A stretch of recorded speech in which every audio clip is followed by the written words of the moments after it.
और चलिए इसी बीच एक अहम खबर आपको बता देते हैं। बीजेपी नेताओं की आज बैठक होने जा रही है। सीएम शिवराज, बीडी शर्मा, सुहास भगत आज महत्वपूर्ण बैठक बीजेपी नेताओं की लेंगे, जिसमें उपचुनाव की रणनीति पर मंथन किया जाएगा। तो संगठन से जुड़े विषयों पर भी इस बैठक में चर्चा की जाएगी, जिसमें सांसद विधायकों के साथ संगठन पदाधिकारी भी शामिल होंगे। वहीं उपचुनाव की रणनीति पर मंथन होगा। तो बीजेपी कार्यालय में ये बैठक होगी।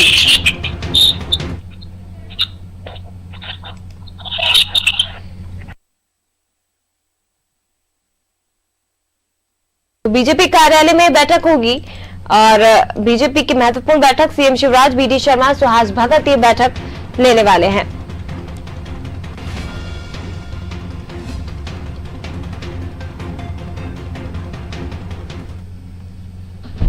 सीधे रुक करेंगे विशेष संवाददाता आशीष मंगल सोनी का हमारे साथ और भी ज्यादा जानकारी के लिए जुड़ गए हैं। आशीष जी, क्या अपडेट मिल पा रहा है? बैठक शुरू हो गई है?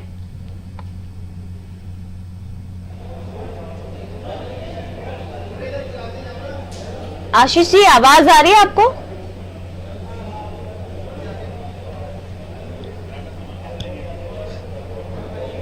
देखिए जया, आपसे कुछ ही देर बाद बीजेपी मुख्यालय में बैठक शुरू होगी, जिसमें सांसद, विधायक, मंत्री और प्रदेश पदाधिकारियों को बुलाया गया है।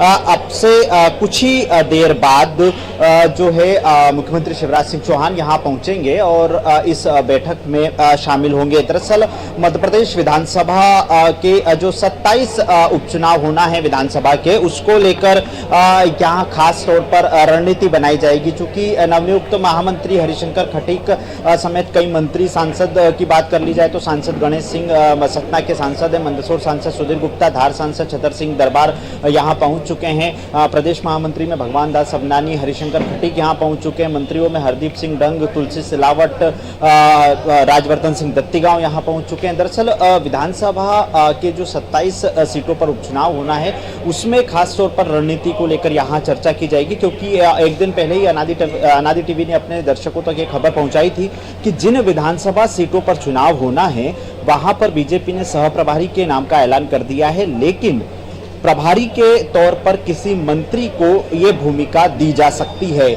इस बात को लेकर इस बैठक में खास तौर पर चर्चा होगी और इसके साथ ही आने वाले समय में 27 विधानसभा की सीटों पर जहां उपचुनाव होना है, वहां पर लोकार्पण और शिलान्यास कार्यक्रम को लेकर खास तौर पर मुख्यमंत्री शिवराज सिंह चौहान ने कल देर रात मंत्रियों से चर्चा की थी और आज भी सांसदों को ये जिम्मेदारी सौंपी जाने पर चर्चा की जा रही है। क्योंकि जो कांग्रेस जिस सर्वे का दावा कर रही है कि 27 में से 20 सीटें कांग्रेस जीत रही है, तो बीजेपी भी अपने इंटरनल सर्वे करवा रही है, आंतरिक तौर पर सर्वे करवाई रही है। बीजेपी 2 सर्वे हो चुके हैं, तीसरी सर्वे के बाद अब मुख्यमंत्री शिवराज सिंह चौहान इन तमाम मंत्री, विधायक और सांसदों को यह जिम्मेवारी सौंपेंगे।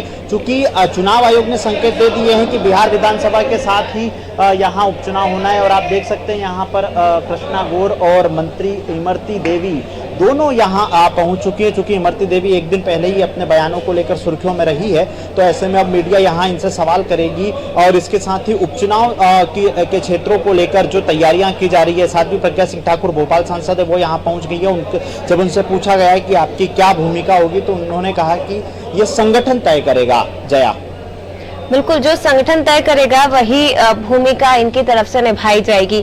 लेकिन अगर इस बैठक की बात की जाए आशीष जी, कितनी महत्वपूर्ण बैठक उपचुनाव के लिहाज से होने जा रही है, क्योंकि इस संगठन को लेकर भी चर्चा होगी, इसके साथ ही उपचुनाव की रणनीति पर भी मंथन किया जाएगा। इधर कांग्रेस की अगर बात की जाए तो कांग्रेस भी ग्वालियर चंबल संभाग के दौरे कर रही है, लगातार उनकी तरफ से नई नई रणनीतियां बनाई जा रही है। बीजेपी की रणनीति किस तरह की हो सकती है?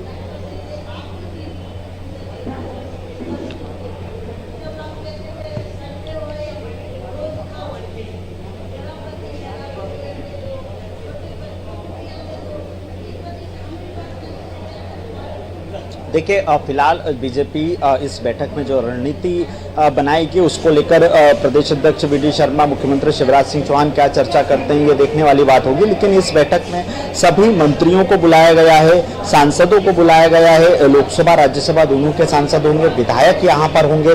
तो ये तमाम जो बीजेपी के नेता हैं, उपचुनाव को लेकर क्या कुछ रणनीति होगी, इस पर चर्चा होगी। खास तौर पर उपचुनाव जीतने के लिए क्या जिम्मेदारी दी जा सकती है और इसके इसके साथ ही पिछले दिनों मुख्यमंत्री शिवराज सिंह चौहान ने बिजली बिल जो स्थगित पुराने बिजली बिल थे, भारी भरकम बिजली बिल थे, उनको स्थगित करने की 31 अगस्त तक के बिजली बिल को स्थगित करने की बात के निर्देश भी जारी कर दिए थे। तो ये तमाम बातें हैं जिसको लेकर इस बैठक में चर्चा की जाएगी। और खास तौर पर बीडी शर्मा ने पितृपक्ष शुरू होने से पहले अपने संगठन में 5 महामंत्रियों की नियुक्ति की है। तो अब ये भी बात निकलकर सामने आ रही है कि बीडी शर्मा की जो नई टीम होगी उसमें 50 साल से कम उम्र के ही तमाम पदाधिकारी होंगे। इस पर भी संभावना है कि चर्चा हो सके। मुख्यमंत्री शिवराज सिंह चौहान, सुहास भगत मौजूद रहेंगे, तो इन तीनों ही बड़े नेताओं की, बीडी शर्मा, सुहास भगत और मुख्यमंत्री शिवराज सिंह चौहान की मंत्रणा हो सकती है। इस बात को लेकर भी चर्चा की जा रही है। जया, आशीष जी, अभी क्या आप वो तस्वीरें हम तक पहुंचा सकते हैं? कौन कौन वहां पर पहुंच चुका है? क्या नेताओं के आने का सिलसिला, मंत्रियों के आने का सिलसिला शुरू हो चुका है?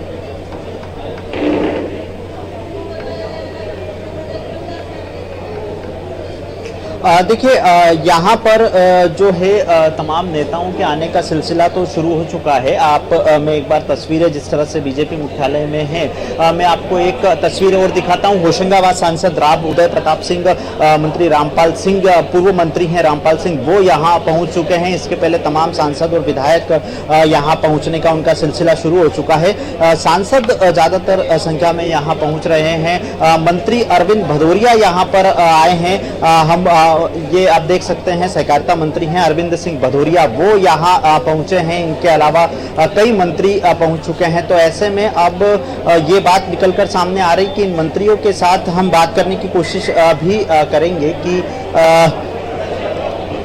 ये सब मंत्री और विधायक यहाँ पर पहुंचे हैं। तो ये खास तौर पर रणनीति, ये चर्चा की जाएगी कि किस तरह से आने वाले उपचुनावों में बीजेपी काम करेगी। जया, बिल्कुल, खास तौर पर रणनीति इस बैठक में बनेगी और जाहिर तौर पर बैठक की जो अहमियत है वो इसी से समझ में आ रही है। आशीष जी के सांसदों को, मंत्रियों को, तमाम विधायकों को यहाँ पर इनवाइट किया गया है और अध्यक्षता भी सीएम शिवराज सिंह चौहान, बीडी शर्मा खुद करेंगे। लेकिन आपसे ये समझना चाहेंगे, क्योंकि अब जो मिनिस्टर्स हैं वो सिंधिया समर्थक मिनिस्टर्स भी इस बैठक में शामिल होंगे, उनके लिए किस तरह के महत्वपूर्ण दिशा निर्देश दिए जा सकते हैं, किस तरह की महत्वपूर्ण बातें उनसे इस बैठक में कही जा सकती हैं? उनके लिए भी ये उपचुनाव जीतना उतना ही महत्वपूर्ण है जितना बीजेपी के लिए है। तो उनके लिए कितनी महत्वपूर्ण है बैठक?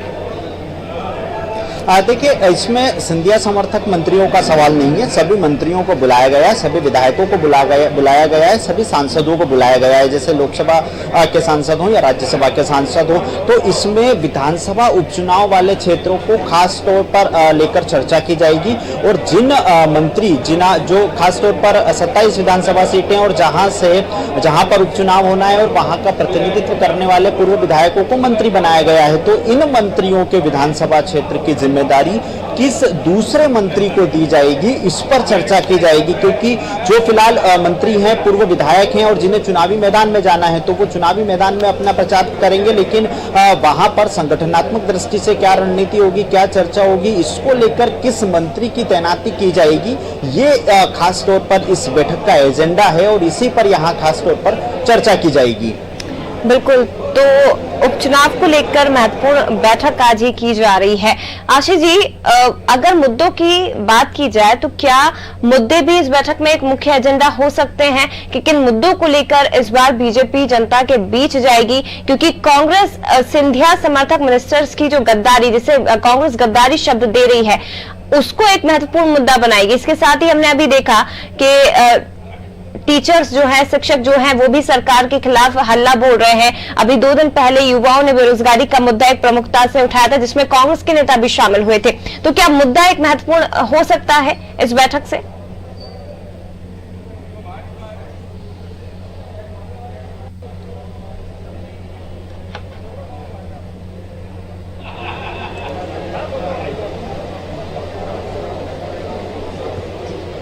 देखिए, इस बैठक में खास तौर पर जो मुद्दे हो सकते हैं उसका बिल्कुल साफ तौर पर कहना है कि ये जो जिस तरह से कांग्रेस गद्दारी का मुद्दा उठा रही है, कांग्रेस बिकाऊ वर्सेस टिकाऊ का मुद्दा उठा रही है, तो बीजेपी किस तरह से जवाब देगी, क्योंकि बीजेपी साफ तौर पर कहते हुए नजर आ रही है कि कांग्रेस सरकार से मोहभंग होने के कारण ही जो विधायक थे और मंत्री थे उन्होंने अपने मंत्री पद और अपने विधायकी को दांव पर लगाकर बीजेपी में शामिल हुए, क्योंकि उनके काम नहीं हो रहे थे, उनके क्षेत्र के विकास नहीं हो रहे थे। तो ऐसे में बिकाऊ वर्सेस टिकाऊ का मुद्दा है ही नहीं। रही बात गद्दार की, तो बीजेपी इस गद्दारी के मुद्दे को खुददारी में बदलने की बात कहते हुए नजर आ रही है।